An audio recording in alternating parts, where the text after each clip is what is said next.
Benjamin Glaise, Maryline Hérault. Sud Radio, il est 8h15, c'est l'heure du petit déjeuner politique et nous accueillons Sarah El Haïry, secrétaire d'État chargée de la jeunesse et de l'engagement. Bonjour. Bonjour Bienvenue. Sarah El Haïry, merci d'être avec nous ce matin sur Sud Radio. La vaccination des enfants, la rentrée scolaire repoussée ou non, les intentions de vote, notamment chez les jeunes, la question des parrainages, on va évoquer tous ces sujets, mais d'abord la montée du variant Omicron et le gouvernement, votre gouvernement qui accélère donc son calendrier sur le pass vaccinal, conseil des ministres exceptionnel lundi prochain, au lieu du 5 janvier comme c'était prévu à la base. C'est un peu panique à bord ou pas du côté du gouvernement en ce moment ?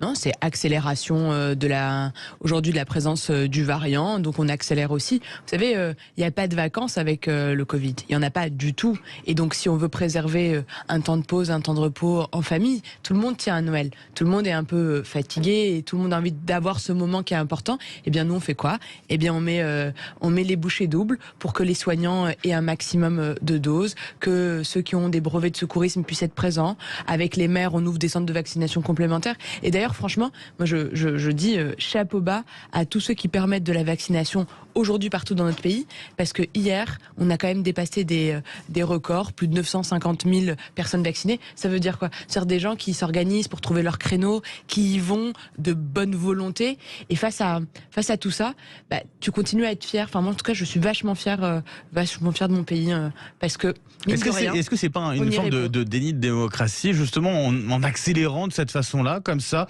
finalement, ce calendrier-là, en mettant un peu la pression ? Très sincèrement, le déni, il serait de pas protéger les gens, oui. Parce que en attendant, juste hier, combien il y a eu de morts du Covid ? Il y a eu plus de 225 morts. Il y a eu un pic de contamination. Moi, vous savez, j'ai fait le choix, en toute responsabilité, d'avoir mes 3 doses, d'être vaccinée, parce que j'ai envie de passer Noël avec mes parents. Et en étant protégés, en les protégeant. Et pour ça, en fait, il n'y a rien d'autre à faire que le vaccin, les gestes barrières et faire gaffe sur ces dernières périodes, quitte à, au moindre doute, se faire tester. À part ça, il n'y a pas tellement en réalité d'outils. Donc chapeau à ceux qui nous le permettent. On accélère sur le pass vaccinal, mais à l'inverse d'autres pays, très nombreux, en Europe, mais pas seulement dans le monde, pas de mesures d'urgence là, pour le moment, actuellement, en prévision des fêtes ? Parce que nous, on n'est pas pris de court. À la différence des autres pays, est-ce que aujourd'hui les Français se sont fait massivement vacciner ? La réponse est oui. Est-ce qu'on a assez de doses ? La réponse est oui. Est-ce qu'on a ouvert on a l'objectif d'ouvrir plus de 600 centres de vaccination supplémentaires ? La réponse est oui. Face à tout ça, moi je dis au contraire, facilitons la vie à ceux qui ont envie de se faire vacciner, ouvrons des centres encore plus proches, faisons que les doses soient chez nos pharmaciens, chez nos médecins, pour que qu'on soit rural ou urbain, qu'on soit jeune ou un peu moins jeune, et bien qu'on puisse avoir sa dose. Moi sincèrement, notre combat il est là, hein.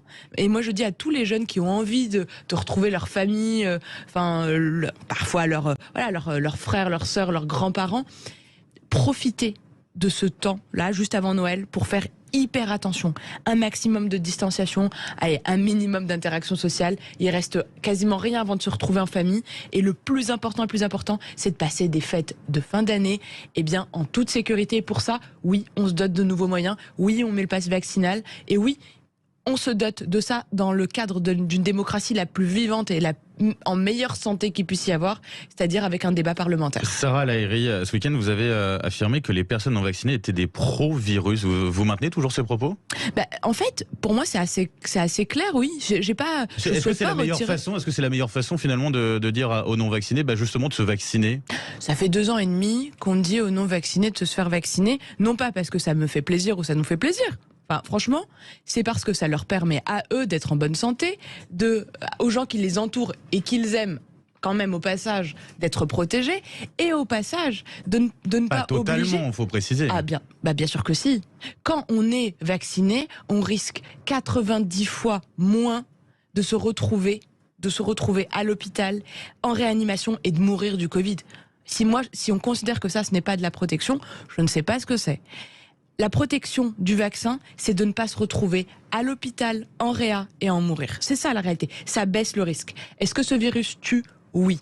Et donc, quand, Et au début... on a des personnes qui sont sur des schémas vaccinaux complets et qui sont en réanimation aujourd'hui. C'est important de le dire bien aussi sûr, quand même. c'est important de le dire, mais c'est une minorité. Faut pas le nier. Je ne le nie pas, mais c'est une très large minorité. Et ce que aujourd'hui la pandémie nous a appris et la science nous a illustré, c'est simplement que c'est la meilleure arme qu'on ait. Et vous savez, moi je comprends et je suis hyper à l'aise avec l'idée il y a un an et demi, on savait pas.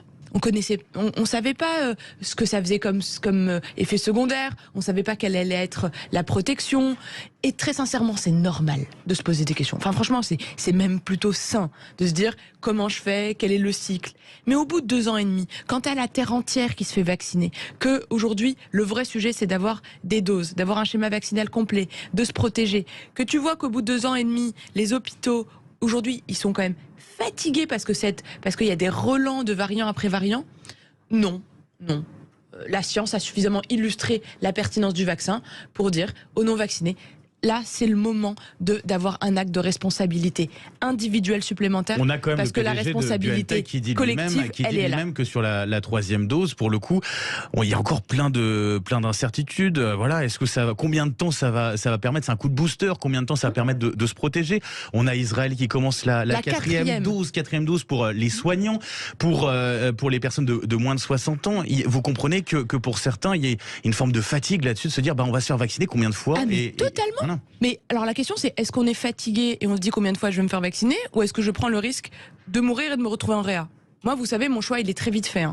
C'est oui, aujourd'hui il y a des choses qu'on ne maîtrise pas encore dans les variants puisqu'on voit qu'ils évoluent. On n'a pas on n'a pas le luxe. En tout cas, moi je crois que face à un virus qui t'envoie à l'hôpital, qui te tue, on n'a pas le luxe de se dire avec une certaine pudeur, peut-être pas.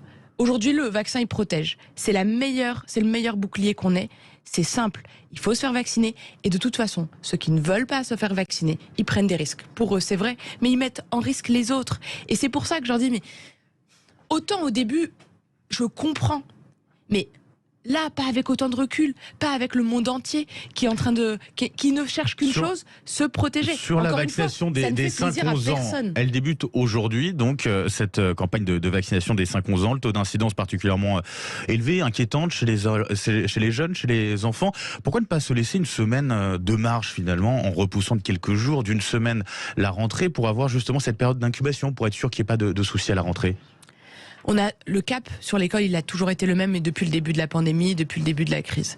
On garde les écoles ouvertes, non pas encore une fois pour se faire plaisir, c'est parce que l'école est absolument essentielle pour les enfants eux-mêmes en fait à la base. Et donc, on garde cette école ouverte pour qu'ils puissent apprendre, qu'ils soient les moins impactés par cette crise sanitaire. D'ailleurs, quand on se compare par rapport aux Allemands ou aux Italiens, on a fermé nos écoles 6 fois moins.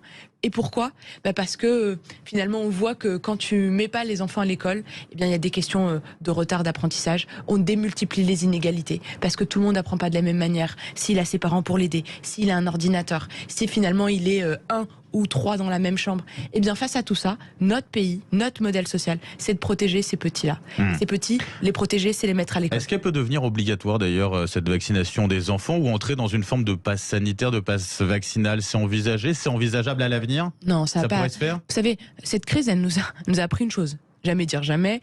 Ça, c'est clair. Vrai, ouais. Non, mais pour le coup, il faut avoir l'humilité de le dire. Enfin, personne n'imaginait qu'il allait Tous les y ministres ne avoir... le disent pas, justement, non pas cette humilité-là. Moi, je pense qu'on a des variants qui arrivent, il y a des choses qui évoluent, il y a la science qui nous éclaire au fur et à mesure. La seule chose, c'est qu'à chaque fois qu'on a pris une décision, on ne l'a pas prise ni au petit bonheur la chance, ni au peut-être que ça fera l'affaire. On s'est toujours appuyé sur des données médicales, des données scientifiques, sur des autorités scientifiques. Et donc, pour les enfants, moi, je suis assez à l'aise. Je comprends que les parents se questionnent. C'est normal, c'est des enfants. Sauf que quand on donne cette opportunité-là, c'est une possibilité. C'est sur la base du volontariat. On emmène ses enfants si on veut. Et en plus, mine de rien, ils ont tellement donné pendant ces 2 ans. Les masques, la distance, pas de jeu dans la cour, parfois pas de cours, des cours à distance. Moi, j'ai envie de dire, le plus important, c'est qu'ils gardent un rythme le plus normal possible. Et d'ailleurs, c'est eux qu'on doit protéger le plus. La campagne de vaccination qui s'accélère avec pas mal de monde dans les centres, notamment pour cette troisième dose, cette dose de rappel. Vous étiez hier en Seine-et-Marne à Fontainebleau dans un centre de vaccination. En tant que secrétaire d'État à la jeunesse, en charge notamment du service national universel, vous avez appelé les jeunes finalement à s'engager, à participer à cet effort dans la lutte contre le Covid. Concrètement, ça veut dire quoi? De quelle manière? C'est-à-dire qu'ils vont aider, vous les appelez justement à aider dans ces centres? Ouais, c'est exactement ça. C'est-à-dire qu'aujourd'hui, on a des jeunes qui prennent leurs vacances de Noël. Et moi, franchement, ça me galvanise de fierté de voir une jeunesse aussi mobilisée face à une crise sanitaire, face à une pandémie qui nous touche tous. Parce que eux, ils prennent pour certains leurs vacances de Noël pour aller dans des centres de vaccination, donner un coup de main. Alors, c'est qui ces jeunes? C'est des jeunes qui se sont engagés dans le service national universel, qui a un grand projet, une sorte d'aventure citoyenne qu'on met en place. Cette année, c'est 50 000 jeunes. D'Emmanuel Macron. Tout à fait. Une promesse, mais c'est une promesse du président de la République qui date de 2017, qu'on a mis en œuvre, qu'on fait monter en charge, où on est encadré par des militaires, des responsables bénévoles et associatifs de l'éducation populaire. Combien au total 50 000 cette année. 50 000 et des enseignants. Et combien pour aider justement pour lutter contre aujourd'hui, Covid, sur les centres de vaccination? Aujourd'hui, on n'a pas spécialement consolidé le nombre qui sont dans les centres de vaccination, mais j'ai été par exemple à Rouen, ils y étaient, hier à Fontainebleau, ils y étaient. On les reconnaît parce qu'ils ont des polos et ils ont un petit logo Service National Universel. Quelques centaines, quelques milliers je pense qu'on doit être à quelques milliers de jeunes. Et en tout, l'année dernière, il y a eu 15 000 jeunes qui ont fait le Service National Universel. Cette année, 50 000 sont attendus. J'en profite, ça peut être un magnifique cadeau de Noël si les grands-parents ont envie de l'offrir à leurs petits-enfants ou à leurs enfants. Ils peuvent les inscrire encore jusqu'à fin décembre. Il suffit d'aller sur snu.gouv.fr, de découvrir évidemment cette aventure, d'avoir entre 15 et 17 ans et d'être français. Et dans le même temps, l'abstention des jeunes aux différentes élections, au régional, on avait au premier tour 87% des 18-24 ans qui se sont abstenus donc sur ce premier tour. Est-ce que vous avez des pistes très concrètes? Alors certains demandent sur le droit de voter à partir de 16 ans. Est-ce que vous avez des pistes concrètes? Alors ça, je crois, vous êtes contre. Est-ce que vous avez des pistes concrètes justement pour faire en sorte qu'il y ait une participation plus élevée chez les jeunes? Oui. Il y a une sorte, je crois qu'il faut un électrochoc démocratique, mais très sincèrement. Parce que la jeunesse que je vois, je vais vous dire, ce que je vois, c'est qu'on n'a pas une jeunesse qui s'en fiche. On n'a pas une jeunesse qui ne se mobilise pas, c'est pas vrai. On a une jeunesse qui marche pour le climat, on a une jeunesse qui crée Yuka, on a une jeunesse qui va dans les centres de vaccination pendant les vacances scolaires, on a une jeunesse qui pendant la pandémie, elle a inventé des manières de garder contact avec les personnes âgées. Enfin, on a une jeunesse qui se préoccupe des solidarités chez nous et en dehors de chez nous, qui a une humanité comme je crois on a rarement vu en termes générationnels. Sauf que cette jeunesse, elle croit plus à la force de la démocratie. Elle croit plus à la force du vote. Et comment on fait concrètement justement pour qu'elle y croie de nouveau? Je pense qu'il y a 3 grands piliers. Oui. Le premier d'entre eux, c'est d'ouvrir nos institutions et de montrer que oui, quand on s'engage en politique, c'est pas un gros mot, que c'est une chance, donc que c'est pas de la petite pilier, tambouille. Et comment on fait ça? Eh bien, on fait ça. Moi, j'ai fait le choix, par exemple, pendant la présidence française de l'Union européenne, que tous les conseils des ministres européens soient ouverts aux jeunes et qu'ils voient comment ça se passe, mais de l'intérieur. Et on ne fait pas une politique publique pour la jeunesse sans elle. C'est-à-dire qu'on la pense avec elle, on accepte d'être challengé, elle est plus transparente. Ça, c'est pour le fond. Parce que pourquoi je fais ça? Parce que les élections européennes, on a un taux de participation des jeunes le plus haut. Ça veut dire que quand ils veulent, ils y vont. Ouais, ensuite, c'est évidemment la participation. Ensuite, ça va être la participation, je crois, c'est important, des parents, des élus locaux. De belles cérémonies qui sacralisent la remise de la carte électorale. Ça redonne de l'importance à ce moment, à ce devoir. Moi, je considère que c'est un devoir, si c'est un droit, mais quand il est appliqué, c'est un devoir qu'on a vis-à-vis du collectif. C'est aussi le renforcement de l'éducation civique et morale qu'on fait avec Jean-Michel Blanquer. Parce que oui, quand tu ne connais pas tes institutions, quand tu connais pas leur capacité à faire d'impact, eh bien tu te sens pas spécialement attaché. Et puis enfin, je crois que c'est absolument essentiel, c'est aussi de moderniser notre manière de voter. Je crois que c'est nécessaire.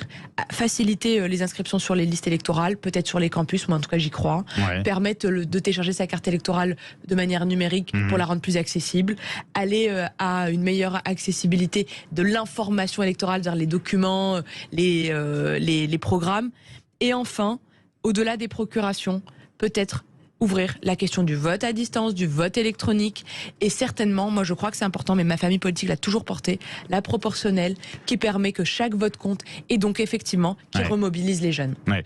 Une jeunesse en tout cas qui vote, en tout cas sur les intentions de vote, sur notre balise IFOP fiduciale dont on a parlé récemment pour Sud Radio, qui vote finalement en intention de vote autant à l'extrême droite que pour Emmanuel Macron, notamment avec Éric Zemmour qui est en ce moment entre 12 et 14% et qui n'arrive toujours pas à avoir ses parrainages. Est-ce que c'est normal dans une démocratie d'avoir un candidat qui a 12-14% d'intention de vote et qui n'arrive pas à obtenir 500 signatures? Sur le sondage dont vous venez de parler, il se trouve que le président de la République a toujours été extrêmement stable chez les 18-24 ans, parce que je crois qu'il a cette énergie de la jeunesse. En tout cas, il a fait de la jeunesse sa priorité, et ça se voit dans ses sondages. Et sur la question des parrainages? Sur la question des parrainages, vous savez, là, il y a une sorte de rhétorique de l'extrême droite, assez classique. Et Éric Zemmour ne fait rien d'autre que la réutiliser. On a vu d'abord Monsieur Le Pen le faire, puis Madame Le Pen le faire. Enfin, c'est du bluff. Le Pen Femme. Vous savez, l'extrême droite le fait à chaque fois.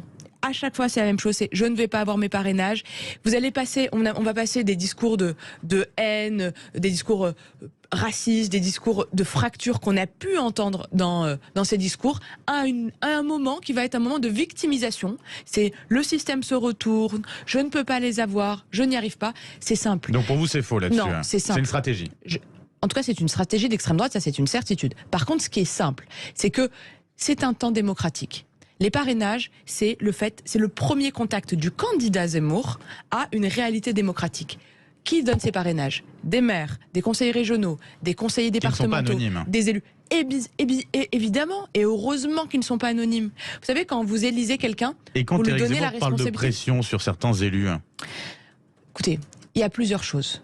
Est-ce que dans des intercommunalités, on a vu des vidéos circuler où on se dit « je n'ai pas envie de sortir du rang parce que finalement les propos de Éric Zemmour sont nauséabonds ». Moi je comprends. Maintenant, il y a dans le débat public une pensée qui est posée et portée par M. Zemmour. Ça sera la responsabilité des élus locaux et des élus qui ont cette possibilité que la loi leur reconnaît, que notre constitution leur reconnaît, de donner ou pas leur parrainage. Mais ça engage. Sarah El Haïry, j'aimerais qu'on termine sur cette polémique à Sciences Po Grenoble, cet enseignant Klaus Kinzler, accusé d'islamophobie, qui a été suspendu par l'établissement pour une durée de 4 mois. Son nom avait été placardé à l'entrée de l'IEP. Il dénonce une chasse idéologique. Que pensez-vous de cette suspension déjà de cet enseignant? Et est-ce que l'université française est de plus en plus rongée ou pas par les idées de wokisme, de cancel culture? Moi, vous savez, je suis pour le coup une combattante. Je considère qu'il faut combattre les deux idéologies qui nous mettent et qui nous prennent en tenaille et qui ne nous permettent pas de vivre un modèle universaliste français. Qui veut dire quoi? Parce que dit comme ça peut paraître un peu général. Ça veut dire qu'on reconnaît chaque citoyen pour ce qu'il est, par ses actes. On reconnaît les gens parce qu'ils sont français. En fait, on se préoccupe pas ni de leur couleur de peau, ni de leur religion, ni de qui ils ont dans leur lit. C'est-à-dire que je m'intéresse pas à leur sexualité. Je ne veux pas savoir qui il y a dans leur lit. Donc ça veut dire qu'on laisse faire là, ce qui se passe du côté de Sciences Po Grenoble. En fait, ça ne vous concerne pas? C'est pas ce que je dis. Si vous écoutez ma pensée, je dis que moi, mon modèle, il est universaliste, il est humaniste. Ouais. Ça veut dire quoi? Ça veut dire que je lutte contre le wokisme. Ça veut dire que je lutte contre l'intersectionnalité. Ça veut dire qu'on lutte contre la cancel culture qui déboulonne les statuts, qui veut revoir notre histoire, mais je lutte en même temps contre l'extrême droite. Donc ça, c'est une position, ça, on l'a compris. Mais bien sûr, mais c'est tenaille identitaire, il faut lutter contre. Mais alors du coup, concrètement, sur le cas, par exemple, là, de Sciences Po Grenoble, ça veut dire que le gouvernement va réagir ou pas? Mais en fait, le gouvernement a déjà réagi et il continuera à réagir. Parce que ce combat-là, il est contre notre modèle. Et c'est exactement ce que j'essayais de vous démontrer. Notre modèle de société, celui qui est porté par le président de la République, celui qui est porté par notre majorité plus largement, mais en réalité par un arc républicain qui nous dépasse même, parce que ce n'est pas une histoire de parti politique. Ça va aujourd'hui du président du Parti communiste français, par Monsieur Roussel, qui est un républicain ferme, jusque chez des républicains aujourd'hui, je veux dire des anciens UMP, et donc de la droite républicaine française. Et en attendant, au milieu, vous avez des grands défenseurs de cette Pour conclure juste sur République cette universaliste. Sur cette question-là, la suspension de l'envoquer des subventions de la région à Sciences Po Grenoble, c'est une bonne chose ou pas? C'est une bonne décision? Moi, ce que je vois, c'est qu'il ne faut absolument pas laisser des discours aujourd'hui wokistes mettre une chape et porter ou peser sur la voix de certains enseignants. C'est absolument essentiel. Il a pris une décision, il est patron d'une collectivité. Vous savez, moi en tant qu'élu local, je détesterais qu'on me dise c'est bien, c'est pas bien d'avoir décidé. Il y a une liberté d'action. Ce qui est certain, c'est qu'il ne faut rien mettre sous le tapis. Il a pris une décision et c'est très bien. Sarah El Haïry, merci d'avoir été avec nous ce matin sur Sud Radio. Je rappelle, secrétaire d'État chargée de la jeunesse et de l'engagement. Merci à vous. Merci et bonne beaucoup. journée.